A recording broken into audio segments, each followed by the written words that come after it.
Samantala, Dubai-inspired na pasyalan dinarayo sa Talavera, Nueva Ecija. Tutukan sa report.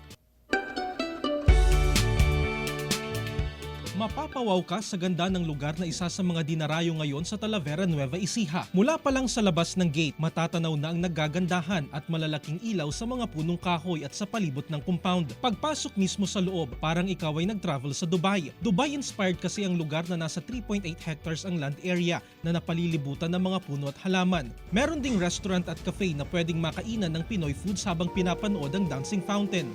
Ilang beses kami nga nagpupunta nung misis ko sa Dubai. Ngayon nakita namin doon ang daming dates. Pakiramdam namin relax na relax kami pagka nakakita kami ng maraming dates. Tapos nakita namin doon yung isang malaking musical fountain ng Dubai. Kaya kahit papaano naglagay kami ng musical fountain. Ang pamilya ni Lola Senya Vinancio na mula pa sa bayan ng Peñaranda, Nueva Ecija ay dumayo para pasyalan ng lugar kasama ang kanyang anak at mga apo na nagbakasyon lang sa Pilipinas mula sa Canada. Maganda kung sa ganda lang, maganda talaga. May re-recommend natin. Gaya ko, retired teacher.